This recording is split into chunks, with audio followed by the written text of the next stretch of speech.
Salut les graisseux. Alors aujourd'hui, vidéo technique, je vais vous montrer dans un petit tuto comment on fait pour changer les croisillons au niveau d'un arbre de transmission. Donc j'ai des arbres de transmission qui sont prêts et j'ai les pièces neuves. Bon, je vais en changer qu'un seul en réalité parce que l'autre n'a pas besoin d'être fait.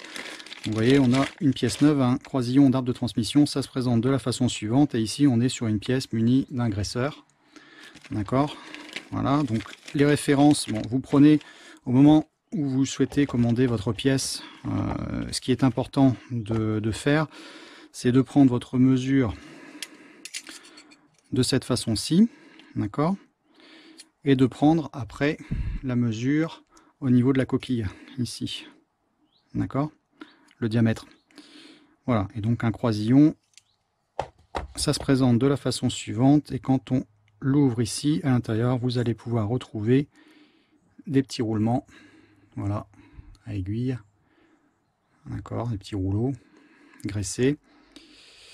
Donc ça peut être un petit peu délicat quelquefois à remettre en place. Donc je vais vous montrer comment on fait pour remonter tout ça. Et je vais vous montrer ce qu'on trouve et également les jeux qu'il faut vérifier, les différents types d'usure que vous pouvez trouver. Voilà, donc je vais vous montrer tout ça. Parce que je dois le faire ici au niveau de l'arbre de transmission, au niveau de l'arrière, je vous montrais, il y a pas mal de jeux. Aujourd'hui, on va travailler sur cet arbre-là, arbre de transmission arrière sur Defender, donc le Land Rover Defender TD5, et on a un problème au niveau de l'arrière. Donc c'est une vidéo qui, de toute façon, est d'ordre général, parce que au niveau de la conception, que ça soit sur des 4x4, que ça soit anglais, américain ou japonais, tout ça, au niveau de la conception, on est toujours plus ou moins sur la même chose. Il y a des petites différences au niveau de l'usinage, mais la technique pour travailler et changer ces pièces, c'est toujours plus ou moins identique. C'est également valable sur les véhicules en propulsion des années 60-70, et même des véhicules un petit peu plus modernes. Et puis voilà, on a certains véhicules aussi qui fonctionnent avec des cardans à l'avant qui sont un peu inspirés de cette conception. Donc vraiment vidéo d'ordre général, donc même si c'est du Land Rover, vous focalisez pas, vous pouvez travailler et appliquer la méthode sur d'autres mécaniques. Donc là ici, vous voyez, on a un jeu qui est vraiment excessif au niveau de l'arrière. Donc là on est côté pont, donc la pièce a été démontée, il faut la démonter pour travailler. C'est le faire quand c'est en place sur le véhicule, c'est pas pratique du tout. Et donc là vous voyez bien, je vais mettre la lumière, vous voyez le jeu. Donc souvent vous avez un tremblement quand vous êtes à entre 40 et 70 km/h à peu près, et puis en décélérant ou en accélération franche, d'accord. Bon là, de toute façon on le sent, et quand on passe en dessous du véhicule, voilà, c'est très simple d'aller vérifier, vous mettez en dessous et vous vérifiez que vous n'avez pas de jeu du tout. Voilà, comme ici par exemple, là on n'a absolument aucun jeu. Et il faut que vous n'ayez absolument aucun jeu, c'est vraiment très très mauvais. Et c'est dangereux de laisser des croisillons qui prennent du jeu. À partir du moment où vous avez un tout petit peu de jeu, vraiment vous les changez, parce que là on est vraiment sur un jeu excessif et on peut arriver à un drame. C'est-à-dire que si votre croisillon saute, sort de son logement, pète, vous vous retrouvez avec ça qui est voilà, toujours rattaché côté transmission, donc là côté boîte de transfert, et vous avez un arbre qui va battre, ça va aller taper dans la caisse, dans le châssis. Vous pouvez retourner un véhicule carrément. Si ça vous arrive sur autoroute, que vous êtes à 110 ou 130, voilà, à fond les gamelles avec un truc qui est pas qui vient de péter, ça peut être vraiment violent. Moi j'en ai vu qui ont tapé dans des boîtes à vitesse, ça a explosé les carters, parce que voilà, on avait attendu trop longtemps avant de changer le croisillon. Regardez par exemple ici, là on a le tour aussi. Donc voilà, on commence vraiment par ça, ça vous montre vraiment les dégâts, plutôt que de se lancer uniquement dans le démontage et puis vous montrer, mais ça vous montre un petit peu les conséquences de ce qu'on peut trouver. Voilà, donc là quelqu'un qui a attendu vraiment trop longtemps, vous voyez, le croisillon il est prêt à sortir là, ici. Voilà, d'accord. Donc là cette pièce-ci, bon, elle est inutilisable. Bon, à la limite on peut encore réutiliser cette partie-ci pour un véhicule qui fait du tout-terrain ou tout ça peut-être, mais vous voyez, ça peut être avec des graves conséquences, notamment ici. Voilà, ça a pété au niveau du logement. Et sur celui-ci, alors le plus souvent vous allez trouver quand même des croisillons qui sont assez gras, donc ça c'est assez rassurant. Donc vérifiez au niveau du jeu que vous n'avez pas de jeu hein, entre vos deux pièces. Et si vous avez quelquefois des croisillons qui sont avec des traces de rouille à cet endroit-là, ou alors qui sont vraiment secs, ou que vous avez des grosses difficultés à effectuer cette rotation, par exemple dans ce sens-ci ou dans ce sens-là, vous voyez que ça craque, ou alors ça le fait par palier, vous avez des clac, clac, clac comme ça, c'est pas bon non plus. Il faut que vous ayez un fonctionnement qui soit régulier, mais sans jeu. D'accord? Libre, mais sans jeu. Et aussi, avant de le démonter, ce qu'il faut bien vérifier, c'est que vous n'avez pas de traces, par exemple ici, au niveau de la coquille de votre croisillon, que votre coquille n'a pas tourné dans son logement. D'accord? Parce que ça veut dire que ici, au niveau de votre flasque, vous allez être obligé de changer la pièce parce qu'elle a pris trop de jeu à cet endroit-là et votre coquille n'est plus maintenue correctement, elle tourne sur elle-même et elle n'est maintenue uniquement que par le circlip. D'accord? Donc voilà, là je vous ai montré vraiment au niveau des croisillons. Sachant que moi, quand je les démonte, en général, je repère aussi côté pont et côté boîte. Je fais une petite marque de peinture pour l'équilibrage et le remettre toujours dans la même position. Je vous montrerai après au démontage comment je fais aussi. Et je vous montre également une chose à vérifier, c'est ici au niveau de la coulisse. Donc là, vous voyez, alors ça, c'est un arbre de transmission qui est mort, hein, complètement. Parce que là, on a un jeu qui est vraiment excessif. D'accord, au niveau de la rotation. Donc, dans le sens de rotation et non pas dans un principe de rotation comme ici d'articulation. D'accord. Donc c'est pour ça que normalement on doit avoir un graisseur. Celui-ci par exemple est en très bon état. Voilà, niveau coulisse, il n'y a pas de problème. On a toujours notre caoutchouc ici et notre graisseur à cet endroit. Et ici on est rempli de graisse comme il faut. Donc c'est pour ça que je vous avais fait une vidéo il y a très longtemps qui a bien fonctionné concernant l'entretien, le graissage et tout ce genre de choses. Au niveau des arbres de transmission, ne jamais lésiner, voilà, vous passez en dessous, vous graissez, voilà, il n'y en a jamais de trop. Moi je le fais de toute façon après chaque vidange et le plus régulièrement possible, ou si vous faites du tout-terrain, vous le faites après chaque sortie. Voilà, donc on est déjà à 8 minutes, mais on a déjà fait le tour au niveau des diagnostics avant de se lancer dans le démontage, et ça vous permet de savoir si de votre côté également vous êtes susceptible de devoir regarder à vos croisillons. Donc la première chose à faire, là je vais plonger ça dans de l'essence, on va tout nettoyer pour travailler sur une zone propre et pas contaminer nos pièces au fur et à mesure avec toute la terre. Donc on va nettoyer toute la partie arrière.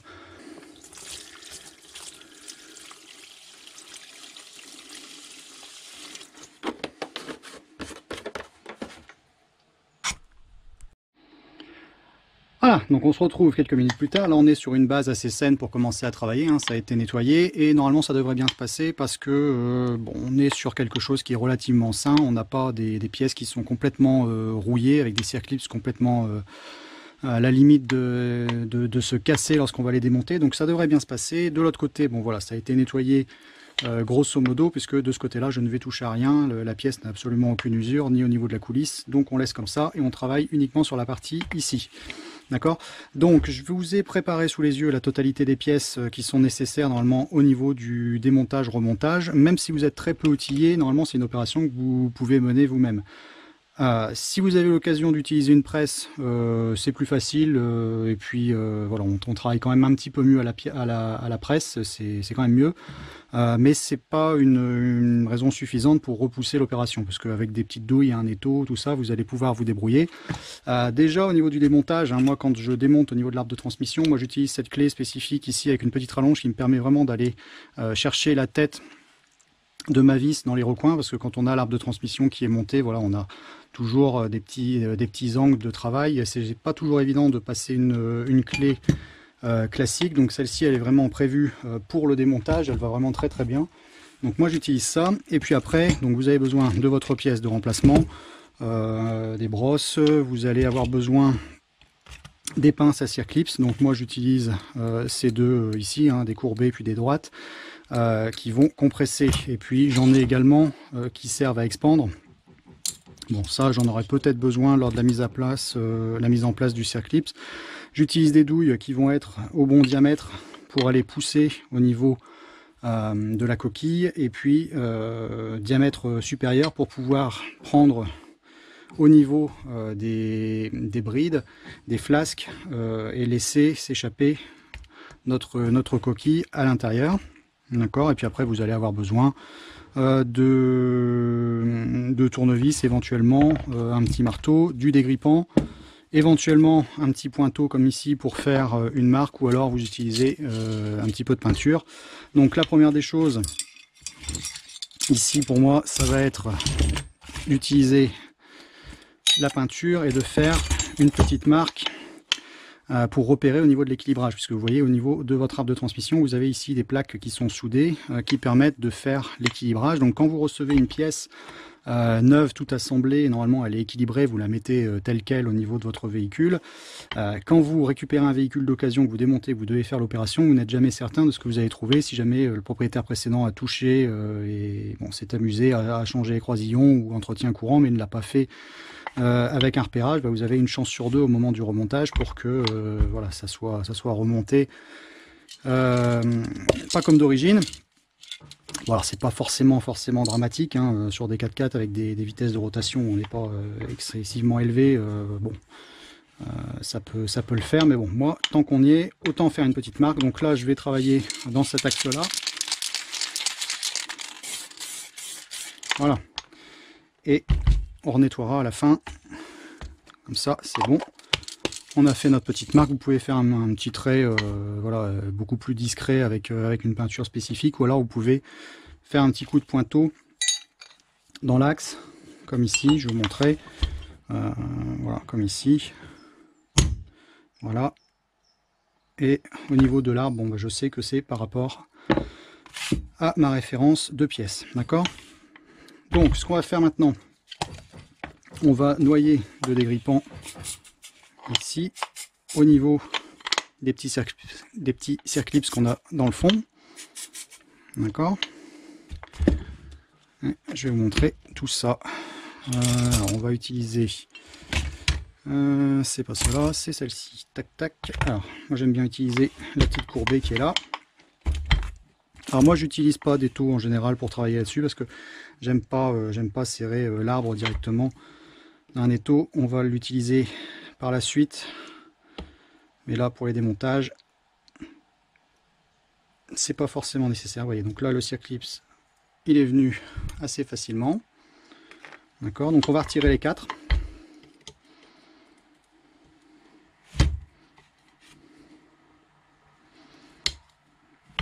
Ça vient bien. Alors quelquefois vous êtes obligé d'aller donner un petit coup de chasse voilà, à l'aide de petits outils comme ici, voilà. Venez pousser au niveau de votre circlips. Là ici j'aurais pas besoin de le faire parce qu'on est sur des pièces qui sont en bon état. Le fait que ça soit bien gras et puis que ça a été recouvert de graisse, tout ça a fait que ça n'a pas rouillé trop.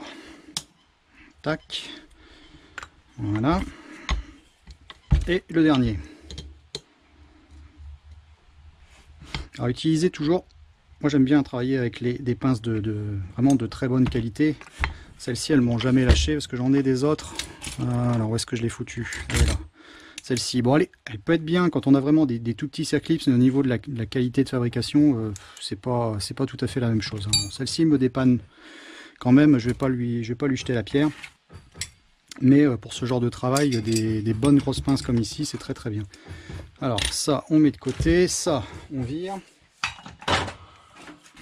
Et donc là oui, je vais commencer à travailler à l'étau. On va utiliser l'étau pour chasser tout ça. Voilà, donc là on est presque prêt. Ce que je vais faire, je vais récupérer quand même le graisseur avant de démonter, puisque on peut toujours le réutiliser, hein, ça c'est toujours utile. Donc ce qu'on va faire, on va utiliser une petite douille comme celle-ci. Alors je vous cache pas, ce sont des douilles voilà, c'est des douilles premier prix, je les utilise vraiment exprès, j'utilise pas des belles douilles pour faire ça. Vous voyez, donc on est au diamètre légèrement inférieur et on va pousser ici. Donc je vais pousser de ce côté là. Vous pouvez également à la limite donner un petit coup avant. Vous êtes bien à plat, voilà, et vous mettez un petit coup à plat pour dire de faire parler, vous balancez aussi un peu de dégrippant, mais ne tapez jamais sur les parties soit du flasque ou alors les parties ici qui vont accueillir votre croisillon par la suite, parce que voilà, c'est pas fait pour ça, vous risquez de les déformer. Et puis ce sont des pièces qui sont pas faites pour recevoir des coups dans ce sens là, hein. Vous pourriez même les casser. Voilà, donc là on est bon. Ah voilà, au niveau du cadrage c'est un petit peu mieux, et on va aller appuyer. D'accord, donc là pour l'instant je vais m'arranger pour que ma coquille, voilà, sorte et vienne en appui, et puis après on va utiliser une douille qui lui permettra de sortir complètement. Donc, vous voyez là, c'est bon, ça a parlé. Donc là, je suis presque en appui. Voilà. Alors, je vais ressortir, je vais vous montrer un petit peu. Ouais. Donc là, on l'a enfoncé. Et ça a commencé à sortir, je vais vous mettre la lampe. Voilà. Vous voyez, à ce niveau-là. Et là, ici, on est affleurant. D'accord? Donc, on va continuer. On va continuer d'extraire ça. Donc, moi, je vais utiliser... je vais essayer avec ça, parce que... Alors, c'est un pignon de distribution, mais il me plaît pas mal au niveau de l'appui. Plutôt que d'aller chercher la grosse douille qui va me rajouter de la longueur.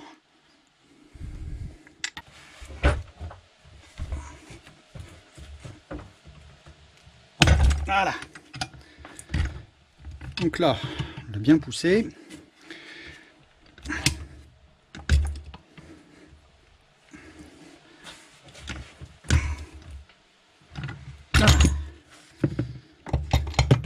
Ah, c'est en live, hein. Alors, ça peut paraître un petit peu impressionnant ou fait vraiment à l'arrache, mais bon, c'est pour vous montrer aussi que même si vous n'avez pas beaucoup d'outils, vous pouvez vous dépanner. Et c'est pour ça que je vous dis, hein, vraiment une presse, c'est quand même appréciable. Donc voilà, alors là on va défaire cette pièce là, voilà. Vous voyez ici, bon, au niveau des roulements, les petites aiguilles, il n'y avait vraiment plus rien. Voilà, donc là on a notre pièce, hein, qui est en bon état.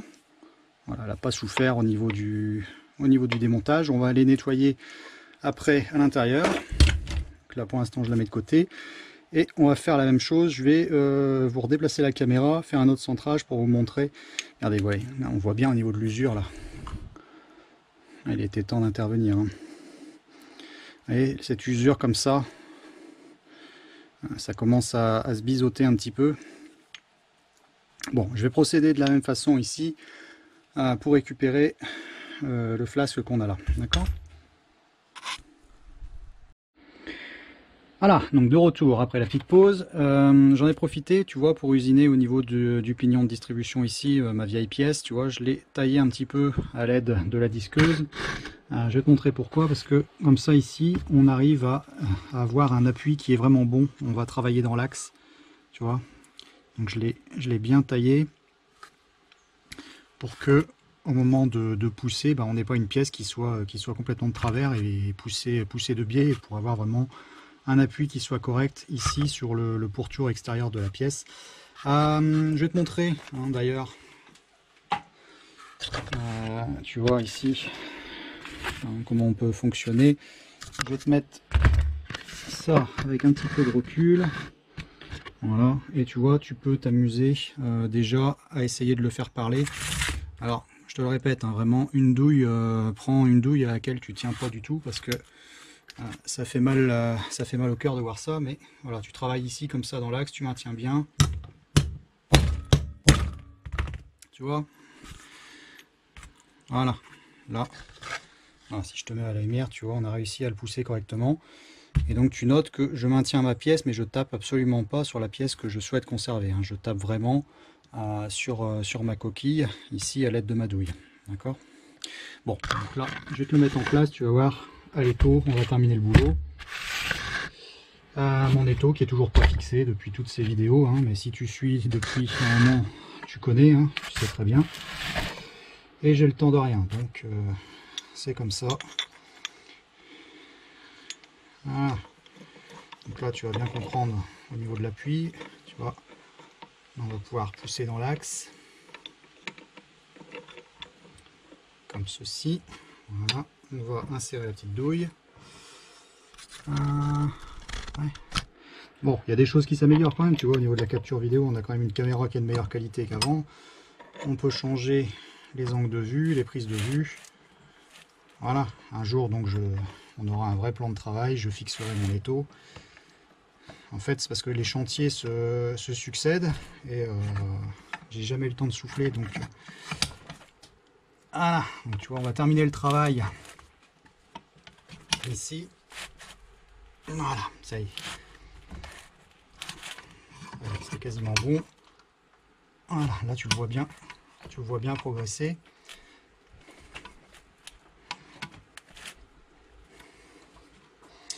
C'est dur quand même. Hein.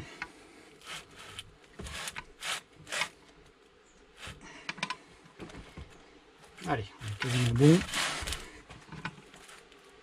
Voilà, ça y est, ça vient.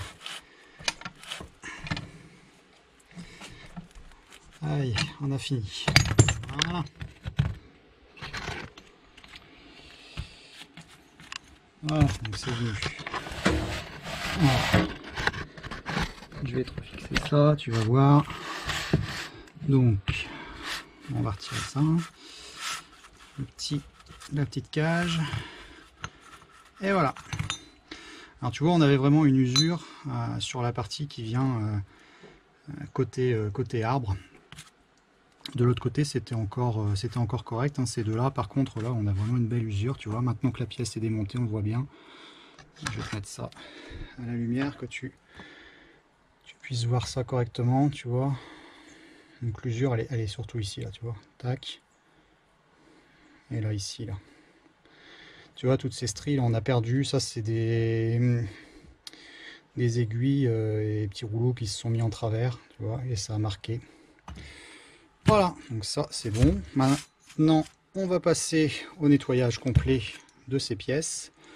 Alors, ce qu'on peut utiliser, c'est voilà, celle-ci pneumatique.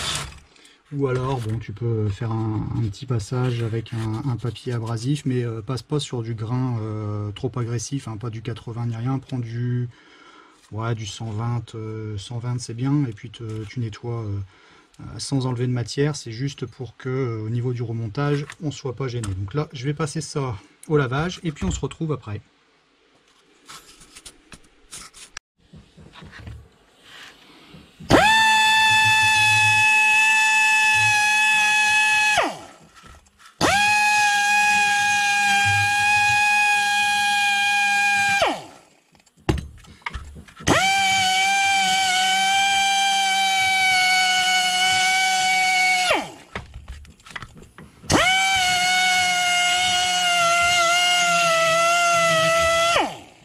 Voilà, donc ça c'était l'étape suivante. On en profite pour bien nettoyer au niveau des logements. Tu vois, il faut que ça coulisse vraiment bien quand on va aller remettre nos coquilles au moment de pousser, d'accord. Et ce qui est vraiment important aussi, c'est de bien dégager au niveau de la gorge ici. Tu vois, la gorge qu'on a ici pour mettre en place le circlips. Donc il faut pas hésiter à aller gratter avec une petite lame de couteau, un tout petit tournevis. Voilà, tu fais tout sauter, tu nettoies tout et il faut que tu obtiennes vraiment quelque chose de nickel, de propre. Et là, on est prêt pour le remontage de nos pièces. Donc on a notre pièce neuve, on la sort. J'ai vérifié au niveau de la cote qu'on était bon par rapport à notre pièce d'origine. On va monter ça tout de suite. Alors, donc là, on en est au stade où, tu vois, je suis en train de commencer le remontage. Donc on a notre pièce, tout est propre. Tu vois, je t'ai fait une petite marque ici au blanco. Alors ça, c'est parce que ça va correspondre à l'emplacement de mon graisseur. Donc je vais monter ma croix, mon croisillon dans ce sens-là. Ce qui me permettra, au moment où j'aurai tout aligné, voilà, ça va nous donner ce montage-là. Et on aura nos graisseurs qui seront alignés, tac, tac et tac. Moi je fais comme ça parce que ça me permet, quand je suis en dessous du véhicule, avec la petite pompe à graisse, au moins tu passes en dessous, tes graisseurs sont tous dans l'axe, donc tu es tranquille.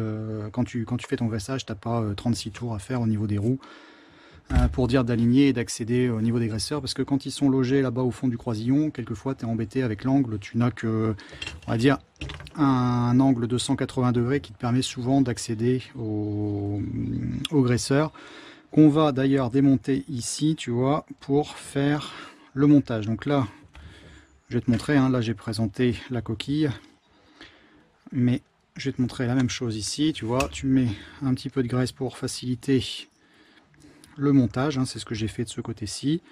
Et puis là, on va défaire la partie qui est là. Et on va aligner notre pièce.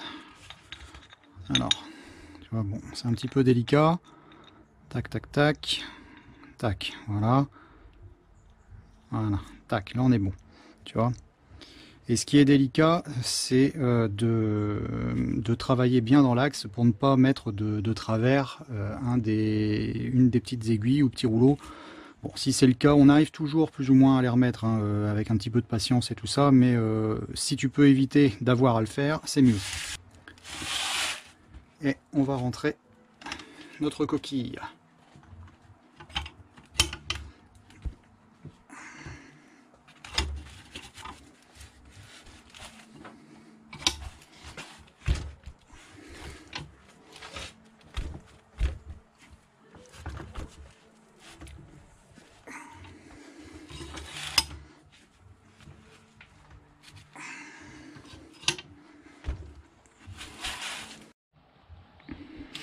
Voilà, donc on se retrouve 2 secondes plus tard. Je viens de taper un petit coup au marteau, hein, pour dire de le rentrer. On va s'occuper de la coquille opposée. Donc, tu vois, notre croix, elle se présente bien. Alors quelquefois on est gêné, c'est avec la quantité de graisse qui est montée d'origine sur ces pièces.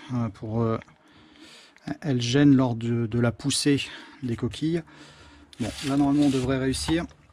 Je vais te faire travailler ça un petit peu dans l'axe, tu vas voir. Ça va aller, on va le faire à la douille, ouais, c'est celle-ci. Voilà. Donc, je vais juste l'engager un petit peu. Et je tiens ma croix vers le haut, tu vois. Donc ma force, elle s'exerce uniquement, tu vois, j'ai de la graisse qui ressort, la graisse d'origine de la pièce.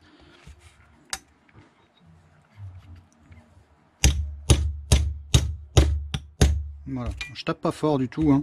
Ça permet juste de l'aligner, et là tu vois j'ai une croix qui au moins est en place, ça coulisse bien, je sais que au niveau de mes aiguilles tout est tenu. Bon, alors mise en place dans l'étau, on va travailler avec la petite douille et puis toujours ma petite pièce que j'ai fabriquée qui me permet de faire l'appui. Alors on va regarder comment on arrive à se galérer un petit peu tout ça. Parce que bon, c'est vrai qu'avec une presse, tu es quand même plus à l'aise pour travailler. Là, tu es quand même en système D, c'est pas terrible. Tu galères un petit peu. Voilà. Tu vois, donc là on est bon. Et voilà, j'ai une poussée qui est droite.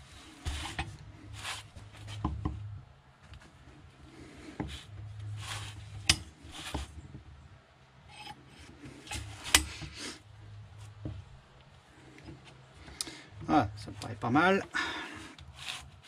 On va redémonter. Voilà. Bon, on peut pousser un petit peu plus, hein, déjà. Donc là, on peut utiliser 2 douilles de façon opposée, hein, puisqu'elles vont venir dans le logement. Et puis on va pousser à fond pour bien dégager au niveau des petits circlips qu'on a ici au fond, pour dégager pour les gorges. Donc tu vois, là tu le vois correctement. Donc on pousse, on y va.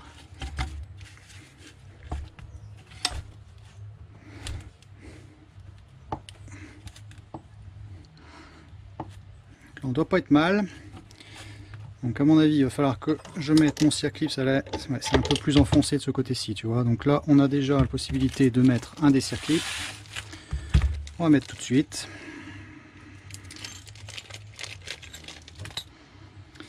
D'accord. Donc on est là. Bon, on a un petit peu de graisse qui ressort, on va l'utiliser. ici. Donc on va le comprimer. Hop, ça y est, tu vois, il a été tout seul à mettre, hein. Quand tout est propre, ça va tout seul. Il est bien au fond, bien en place dans la gorge, tu vois. Tac. Voilà, donc de ce côté-ci, c'est bon. Là, ça demande à être rappuyé un petit peu de ce côté-ci. Donc on va faire le boulot.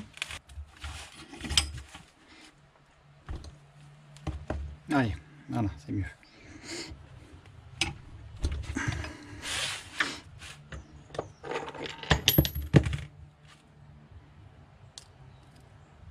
Voilà, impeccable, tu vois. Donc là, on a notre croisillon qui est bien en place. Tu vois, on a encore la graisse là qui est en train de ressortir. Donc voilà, on a notre croisillon qui est en place côté flasque. Et maintenant, on va le monter côté arbre de transmission. Donc méthode identique, hein. Voilà, donc là, on va travailler côté arbre de transmission. Tu vois, j'ai ma petite coquille qui est mise en place ici. D'accord, et je vais mettre un petit coup de graisse de l'autre côté en attendant. Là, on va commencer l'alignement. Donc, tu vois, ça te permettra de voir au niveau de l'angle de vue comment on travaille. D'accord, donc le principe, c'est que je vais aller chercher ici. Tac, tu vois, je mets en place là comme ça. Et tu vois, ça me laisse tout juste la place ici au niveau du bas pour passer là. Hop. Et là, voilà, donc là on est bon. On met ça dans l'axe en faisant attention, voilà, il faut que ça coulisse nickel parce que c'est le moment où on peut risquer justement de mettre les rouleaux de travers, d'accord. Donc là on est bon. Ce que j'ai envie de faire, c'est que je vais pousser un petit coup tout de suite à l'étau pour bien le rentrer.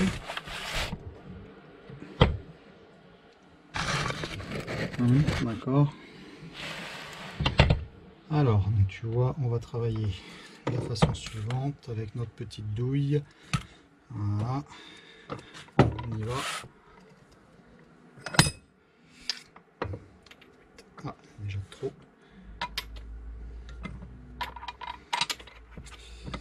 Tu vois, c'est une petite vidéo quand même assez galère, hein. Tu vois que au niveau de la mise en place et puis travailler tout seul, c'est pas toujours évident. Donc c'est pour ça qu'une presse, ça peut vraiment bien aider pour ce genre de travail.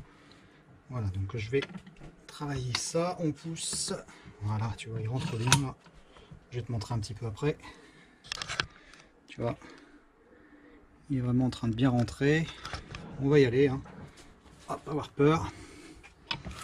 Ça permettra de bien mettre le premier circlip. Voilà, donc il ne doit pas être mal. Tu vois, je l'ai bien rentré. Je vais te le ressortir, tu vas regarder.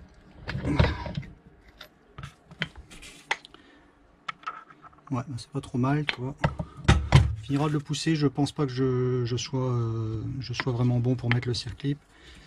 On va mettre en place de ce côté-ci. Tu vois, il reste ce côté-là. Alors, il nous reste ça. On va travailler bien dans l'axe. C'est délicat. Voilà, bon là on est bon. Voilà, ça coulisse bien. Bon, on peut travailler comme ça. Alors, on y va. On recommence. Et on aura quasiment fini. Donc après, en durée de vie, si c'est une question que vous vous posez, savoir combien de temps avant de commencer à regarder au niveau des croisillons, c'est pas forcément une question de kilométrage, parce que ce véhicule-ci, je crois, il avait 120 ou 130 000 km peut-être, un truc comme ça à peu près. Et tu vois, bon, le croisillon était déjà bien naze. Mais tu te mets en dessous de mon Durange 300 TDI avec lequel j'ai fait pas mal de vidéos, qui a 420 000 km là actuellement. Voilà, je viens de passer les 420 000 là, il n'y a pas longtemps. Tu prends les arbres, ils sont d'origine, les croisillons sont d'origine, ils n'ont absolument aucun jeu, quoi. Donc ça dépend de la personne qui conduit aussi, du montage en pneumatique et puis de l'utilisation qu'on va en avoir, quoi. Si tu fais du tout-terrain et puis que tu fais pas de graissage, tu laisses tout dans la boue, dans la terre, à l'humidité, et qu'il n'y a jamais de graisse, bah, tu peux peut-être ne pas aller très loin en durée de vie. Par contre, si tu as un véhicule qui est d'occasion, bah, t'en profites, hein, tu passes en dessous, tu vérifies, ça coûte pas très cher, hein, les croisillons. à changer. Voilà, ça y est. Donc là, on est quasiment bon, tu vois, j'ai plus qu'à pousser vraiment bien. De ce côté-ci, est-ce que je vais réussir à mettre en place le circlip? Je vais te montrer. Normalement, oui. Je pense que ça va le faire. Et je pense qu'il faudra repousser un petit peu de l'autre côté pour la mise en place finale. Alors, donc voilà, tu vois, au niveau durée de vie, je t'ai expliqué à peu près, mais ne laisse pas traîner hein, si tu vois qu'il y a du jeu, il faut le faire très rapidement. Voilà, je vais le repousser un petit peu ici parce que tu vois là, on n'est pas encore tout à fait bon. Surtout donc, on fera un petit récapitulatif après. Je te montrerai. Je te dirai ce qu'il faut faire. Là, de toute façon, je vais terminer par un petit graissage avant de le remonter parce que c'est le moment idéal. Hein, avant de mettre la pièce en place, au moins on a accès, on rebalance un petit peu de graisse tout partout. Allez, on resserre. Voilà, ça doit être bon.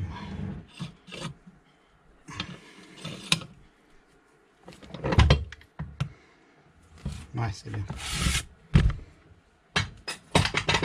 Voilà, une vidéo un petit peu longue, hein, mais après le montage, je sais pas hein, combien de temps ça fera exactement, mais ça te montre que c'est faisable déjà sans outillage, hein, quasiment pas, hein, vraiment des petits trucs, outillage de base, donc tu peux faire ça de ton côté également, que c'est une opération assez basique, voilà, que tu peux mener toi-même dans ton petit atelier. Au niveau du graisseur, je vais regarder, celui-ci me plaît plus.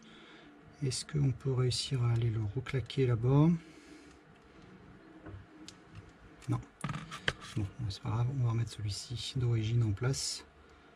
Bon, il n'a pas l'air mal non plus, ça va aller. Voilà. Tu vois, graisseur, donc là ils sont alignés, mes graisseurs, je vais avoir là, là, là, là. On prend dans l'axe, ici et là, tu vois. Et au niveau de ma peinture, bon ben voilà, comme au départ, on est bien aligné. J'ai tout remonté comme d'origine, donc je vais bien serrer au niveau du graisseur.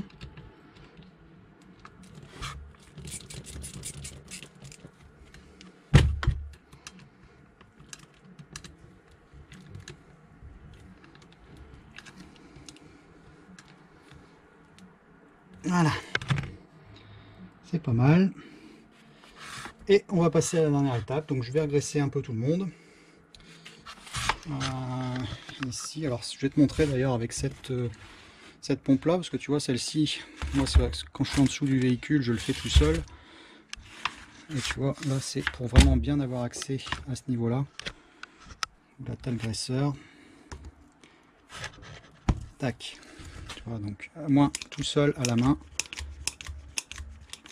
tu arrives à lui mettre. Et voilà, il faut l'entendre craquer comme ça. Voilà, donc là, ça veut dire qu'il a bien craqué. Tu as eu la vieille graisse qui a été poussée d'un côté. Et ce que je fais, moi, tant qu'il est démonté, on va le faire travailler justement un petit peu pour essayer de faire ressortir la graisse. Voilà, là, je vais bien te montrer. Tu vas voir. Là, on voit bien. Tu vois, la vieille graisse est bien ressortie tout partout. Bon là ça c'est au moment du remplissage, tu vois, la partie noire, là, donc là ça c'est la vieille graisse et c'est ressorti bien vert. Voilà, donc ça c'est ma nouvelle graisse qui a poussé tout. Et au niveau de la coulisse, pareil, on va faire la même chose. Là il faut que ça craque, ça va ressortir au niveau de l'avant, au niveau du soufflet, tu vas voir. Alors bon là, mon ordre de transmission n'est pas monté, voilà, ça y est, ça sort là, tu vois. Tac, voilà.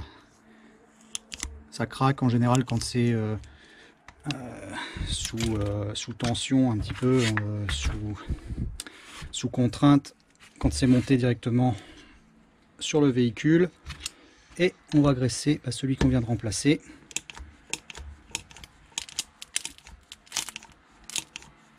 Tu vois, on entend bien craquer. Hein. Voilà. Alors, tu vois, la vidéo c'est un petit peu galère, hein, c'est vraiment en live, mais ça te montre vraiment l'opération. Et puis honnêtement, hein, bon, quand je le fais pour moi, je vais beaucoup plus vite parce que Voilà, on n'a pas le problème de saisie, de capture d'image, tout ça. Mise en place de caméra, bien penser à toutes les étapes. Donc je mets vraiment beaucoup moins de temps pour le faire quand je suis tout seul. Mais la vidéo, je pense, sera utile pour tous ceux qui souhaitent faire cette opération de remplacement. Donc tu vois, voilà, ça y est, la graisse a été poussée. Normalement, au niveau de la technique, conduite à tenir, tout ça, recommandations, je pense avoir fait le tour. N'hésitez pas en commentaire si vous avez des observations à me faire, sachant que bon voilà, je suis conscient que j'ai fait une vidéo, c'est un petit peu méthode à l'arrache, mais c'était surtout pour vous prouver que c'est possible de le faire soi-même, et que surtout il vaut mieux le faire soi-même de cette façon là plutôt que de laisser un croisillon qui est en mauvais état, hein, parce que vous pouvez prendre des gros risques, surtout si vous travaillez sous charge, que vous avez des fortes charges ou des véhicules qui vont vite. Alors, moi par exemple avec l'Orange V8, je sais que mes croisillons je fais très attention, parce que voilà, au niveau des tours minutes et puis même km/h, voilà, 130 c'est la limitation, mais je vais bien au-delà avec. Quand ça me chante. Et en tour minute et puis tour rotation, c'est les rotations d'arbre de transmission, on peut arriver à des nombres de tours qui sont assez impressionnants, donc il ne faut pas avoir de jeu du tout à ce niveau là. D'accord, donc voilà, on a quasiment terminé. Dernière recommandation, le mettez pas, le serrez pas dans un étau au milieu. Alors sur les arbres de Land Rover, bon, c'est pas encore dramatique, parce qu'en réalité ils sont assez costauds, mais vous avez des arbres de transmission quelquefois qui sont assez fins finalement au niveau de l'épaisseur du métal qui est employé ici. Je pense par exemple des Lada ou ce genre de truc. Moi des arbres de Lada j'en ai vrillé quelques-uns, hein. Le métal qui est employé là en réalité est pas énorme, et moi je l'ai vrillé, ou alors je l'ai sectionné même en deux, ça arrivait, parce que c'est des pièces qui doivent transmettre la force sur la rotation. Voilà, sont pas faites pour se manger un coup en plein milieu. Les arbres de Land c'est quand même assez costaud, mais ne les serrez pas, parce que vous pouvez les déformer et puis les vriller. Bien vous repérer au moment du démontage, et puis utilisez toujours des pièces de qualité, hein, pour le remplacement. C'est pas pour le temps que ça prend ni rien, mais c'est surtout que ça vous évite de revenir dessus, et puis les pièces de qualité sont pas forcément très chères, comme la plupart des pièces de toute façon chez Land Rover. Voilà, et donc là maintenant un petit coup de dégrippant pour éviter que ça rouille. On va aller remonter ça, et n'oubliez pas de resserrer au couple au niveau des vis. D'accord, les petites vis ici, vous les serrez bien au couple qui est préconisé. Je vous le donne pas parce que ça va changer en fonction des véhicules, des marques, tout ça. Voilà, et là on est bien, on a vraiment récupéré une pièce qui n'a pas de jeu du tout. Et j'ai une bonne rotation, hein. J'ai pas de point dur, donc ça vous vérifiez bien que vous n'avez pas de point dur dans ce sens là et dans l'autre, comme ça. Et puis voilà, normalement c'est reparti, ça va reprendre la route. J'espère que ça vous sera utile. A plus les graisseux, ciao.